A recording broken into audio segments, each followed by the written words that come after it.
আসসালামু আলাইকুম বন্ধুরা, তোমরা কেমন আছো? আশা করি তোমরা সকলে ভালো আছো। তো আজকে আমরা চিলি চিকেন বানাতে চলেছি। মানে আমি নয়, আমরা বলছি এই কারণে, কারণ আমি বানাচ্ছি না, হাজব্যান্ড বানাচ্ছে। আমি ওকে একটু একটু হেল্প করে দিচ্ছি। তো এখানে দেখো চিকেন নিয়ে নিয়েছে, ছোট ছোট করে কেটে নিয়েছে, আর এর মধ্যে আদা রসুন বাটা দিয়ে দিল, আর দিল পরিমাণ মতো লবণ দিয়ে দিল, আর জিরে মরিচ দিয়ে দিল, 1 চামচ মতো জিরে মরিচ দিয়ে দিল এখানে। আর এটা দেওয়া হচ্ছে ভিনিগার, এটা ভিনিগার দিয়ে দিল, একটু পরিমাণ মতো দিতে হবে ভিনিগারটা। আর দিয়ে দিল দুটো ডিম ফাটিয়ে এখানে দিয়ে দিল, দেখো। আর কর্নফ্লাওয়ার দিয়ে দিল, কর্নফ্লাওয়ারটা একটু বেশি দিতে হবে, কারণ তবে কিন্তু ক্রাঞ্চি ভাবটা হবে, ঠিক আছে? তো সবগুলো ভালো করে হাত দিয়ে ম্যারিনেট করে রেখে দিল আধ ঘন্টার মতো। এদিকে একটা বাটিতে হাফ কাপের মতো পানিও নিয়ে নিল, মানে একটা মশলা করবে মনে হচ্ছে। তো এখানে ভিনিগার দিয়ে দিল, হ্যাঁ এটা ভিনিগার দিয়ে দিল, পরিমাণ মতো ভিনিগারটা দিতে হবে। তারপরে দিয়ে দিল সয়া সস। তো সব কিছু একটু পরিমাণ মতোই দিতে হবে, কারণ তোমার চিকেন অনুযায়ী, যতটা চিকেন নেবে সেরকম অনুযায়ী তুমি মশলা করবে। তো এখানে এবারে দিয়ে দিচ্ছে টমেটো সস বেশ খানিকটা দিয়ে দিল বেশি করে। এবার চিলি সস দিয়ে দিল, দিয়ে এর মধ্যে কর্নফ্লাওয়ার একটু দিয়ে দিল, কারণ গ্রেভিটা বেশ সুন্দর হবে, তো ঘন হবে, সেই জন্য একটু কর্নফ্লাওয়ার দেওয়া।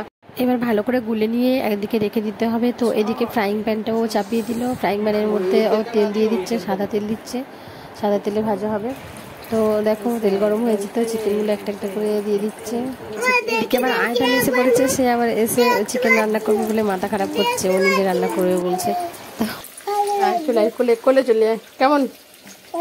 ভালো।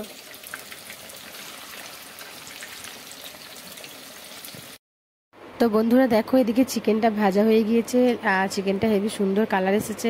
আর চিকেনটা দেখে বোঝা যাচ্ছে যে চিকেনটা কতটা ক্রাঞ্চি হয়েছে। চিকেনটা তোলার পর এখানে ফ্রাইং প্যানে দেখো অল্প একটু সামান্য তেল দিয়ে আর রসুন দিয়ে দিল। তো রসুন দেওয়ার সঙ্গে সঙ্গে বেশি লাল হয়নি, রসুনটা অল্প করে লাল হয়েছে। তো দেখো ক্যাপসিকাম কুচানো আর এখানে পেঁয়াজ কুচানো ছিল, সেটা দিয়ে দিল, দিয়ে এটা আয়দান নাড়ছে, ঠিক আছে?